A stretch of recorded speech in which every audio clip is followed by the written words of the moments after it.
Hi, my name is AC Kemp, and today I'm going to be talking to you about the IL-EEL, a practical guide to teaching alphabet and relative vowel sounds. I teach at MIT. I teach both undergraduates and graduate students and ITAs. We have a pretty broad program at MIT, so we have classes specifically for undergraduates like composition. And those students can be either international or bilingual students who grew up in the United States or spent part of their upbringing in the United States. Our graduate students are all international. And the ITAs, we don't have specific classes for ITAs, but we do have some graduate classes that cover teaching skills and other skills relevant to teaching. Now, part of my reason for giving this presentation is the pandemic is my inspiration. I find, and I think that most of us have found, that teaching online is difficult. It's difficult for teaching pronunciation, and more difficult than teaching online perhaps is teaching pronunciation with masks on. So that is part of what I'm going to cover today. It's not impossible. And I'm going to give you some ideas about that. Now, a little bit more information about our classes. As I said, we teach writing classes and speaking classes. The ones that ITAs tend to take are advanced speaking and critical listening, which does include a segment on teaching skills, as well as one on giving conference talks and several others. But the class that I want to focus on is the high intermediate class that comes before that, which is listening, speaking, and pronunciation. And I think that the title pretty much says it all. This is a 15-week class, 3 hours a week. It is 4 credit. And as I said, we focus on pronunciation and on fluency in this class. At the beginning of the semester and the end of the semester, I assess students' speaking skills, including their pronunciation. And the beginning one is just a simple assessment. I'm going to tell you a little bit more about how I do that in a minute. At the end of the semester, I compare those two, and they do receive a grade for their improvement. One thing to be aware of when you're assessing students speaking is that sometimes they know the correct pronunciation, but they don't use it in real life. And sometimes they don't know the correct pronunciation and they don't use it in real life. So those two things are something to keep in mind. When I first started teaching pronunciation at MIT, which was quite a while ago, I used to just have them do a recording. They would record a text, maybe some minimal pairs, and then I would assess that recording. But what I found was that then as soon as we got into the classroom, they were not producing those sounds correctly that they had produced correctly on the MP3 that they had given me, or in the old days, I don't remember what it was in the old days, a tape. So in addition to the recording, and I still have them do the recording, I do an interview with them either in my office or online. And this recording, I just ask them some simple questions like, what did you do yesterday? Or how did you get to my office? And I take those 2 recordings and listen to them both and get some idea about what the students might need. This might sound onerous, but in fact, the students, the recordings in total, probably less than 3 minutes. So it doesn't take that long.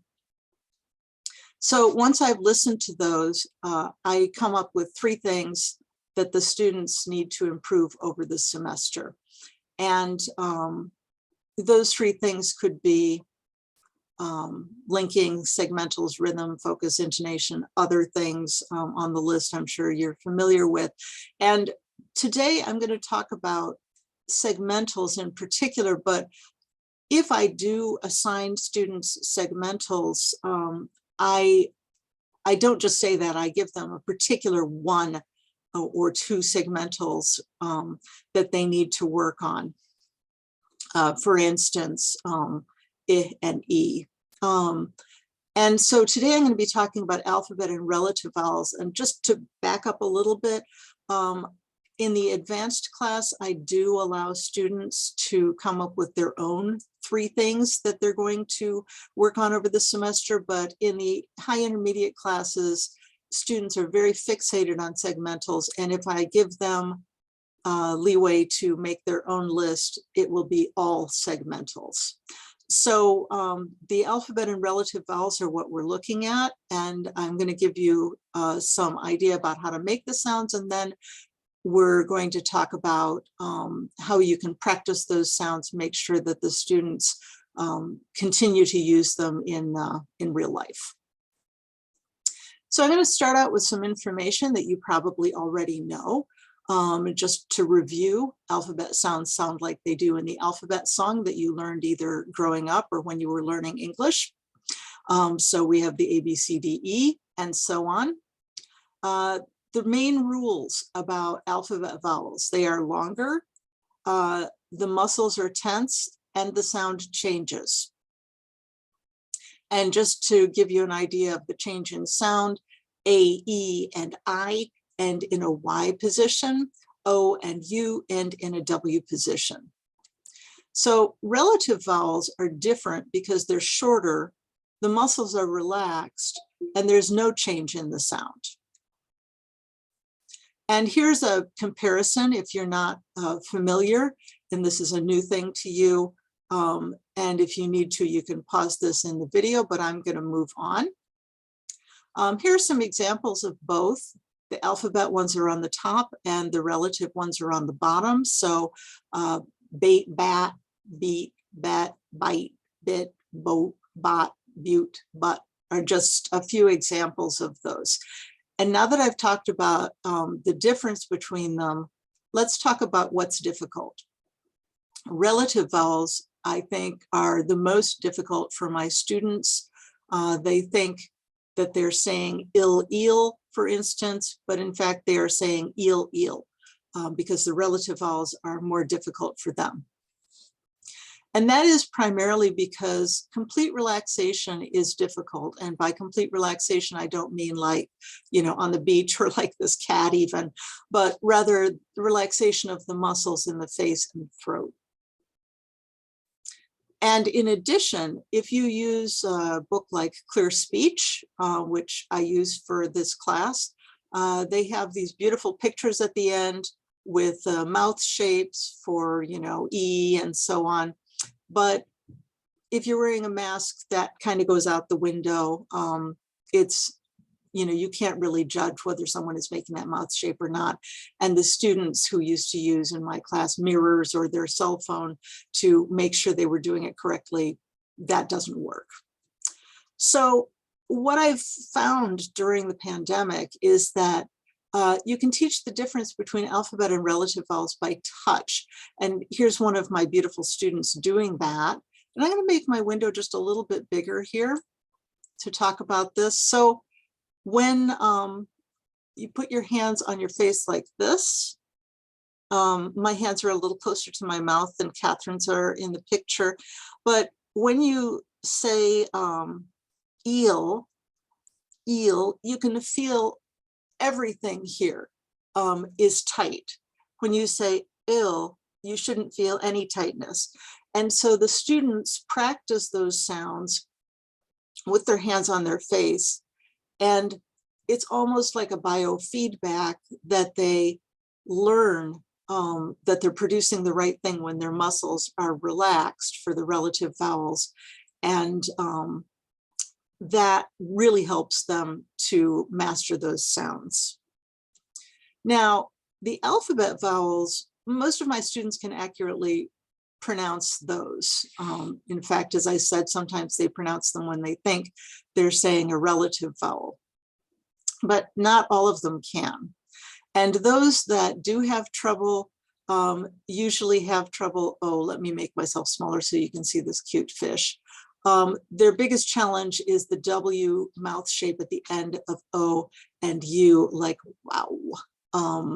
So What I do is I use linking to give students a better handle on that. We practice linking not only of vowels, but before that, I start on consonants. And I put linking towards the beginning of the semester earlier than many people, I think. And that's because I have a lot of students who don't pronounce the final sounds in their words.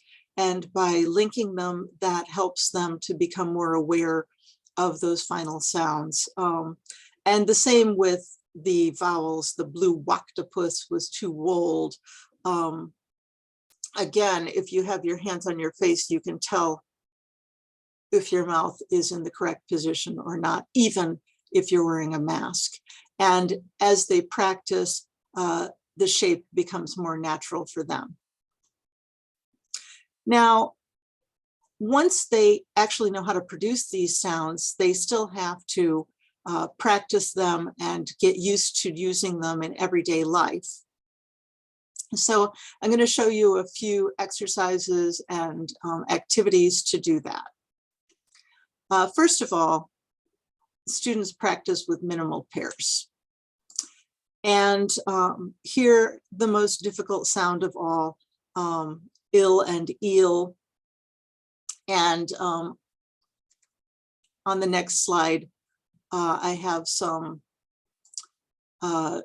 examples of minimal pairs in an exercise. Now, years ago, there used to be this wonderful pronunciation site from, I think it was Okanagan College, and they had exercises like this. I don't think they're online anymore, but I have recreated one of the exercises I found most useful from that, which is a minimal pair exercise where you have 3 words that you should say. Each student has a different paper with lists of 3 words that are minimal pairs.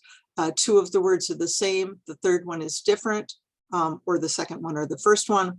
And what the students do is they read the list of words, pepper, pepper, paper, for instance, and their partner needs to say which one sounds different, and hopefully they said 3. If they're not sure, we repeat this. If they're still not sure, I ask them to put their hands back on their face and throat to see if they're using tension or not. Another thing is homework assignments, and this is a homework assignment on linking. And not only do I have them practice saying this, I have them mark the linking with a little line underneath between the words. This has linking between consonants and vowels and vowels. And if there's a Y and W sound between the words, I have them write that in before they make the recording. When we have discussions in class, especially towards the beginning of the semester, when we are working on segmentals, I have them practice that one thing that they have. They might not have any segmentals in their list of 3 things that they have to learn, but usually they'll have one.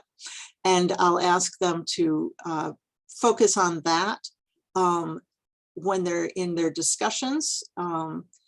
And I can't remember if I said this before, but I think 3 things is really about as much as a student can improve over the semester. If they improve more than 3 things, I'm thrilled. But if they produce, they can produce 3 things better, I'm also thrilled. So if they don't have a segmental on their list, then they should work on some other skill like linking or intonation. But as I said, most of them do have a segmental on their list. Another way that they can practice is by storytelling, and this can be either a story about themselves or a story that they learned as a child that they are very familiar with. And this is sort of a low stress situation where they can either do it impromptu or they can practice before the class, but it gives them the chance to speak without having to think a lot about the actual story and to be able to self-correct. And finally, we have short presentations that they give. These are in that class, like 2 or 3 minutes. They're very short. And this gives them the chance to rehearse at home and to practice those 3 things in particular as they are preparing. And as much as I would love it if they were perfect when they gave their presentation in their minds, they're never satisfied with that. And I video record all of their presentations. And so after they give the presentations, they review, revise, and re-record part of their presentations, usually just an audio recording. So they write a transcript of what they actually said. They make some corrections in that or mark what they think they pronounced incorrectly or what they would like to pronounce better. And then they write a new script and they record that. Then they upload it to Canvas, of course, and I assess it. Now, finally, I want to talk about a review game that I usually do in the middle of the semester when we haven't been looking at segmentals for a while and we've been getting into more super segmentals, just to remind them about these. Now, Go Fish is a game that I played as a kid, and I think it's primarily a game that's played in North America.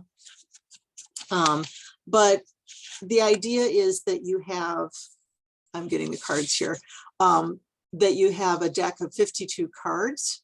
And normally these cards are just regular playing cards, but for this purposes of this game, they are minimal pairs that you've written out in sets of 4.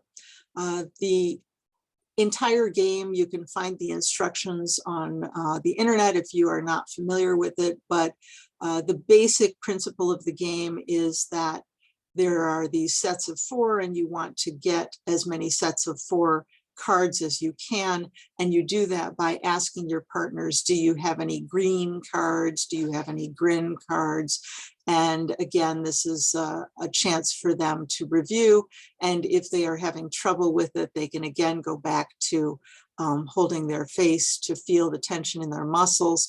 They tend to get very competitive about this game, especially if it's new to them, and they have a lot of fun with it. And oh, it's very easy to make the cards just out of index cards, and you can write whatever minimal pairs are most difficult for your students. So that's where I'm going to leave you with the ill eel. And I hope that you found some things in this presentation that you'll be able to apply to your classroom. And I look forward to answering your questions soon. Thank you.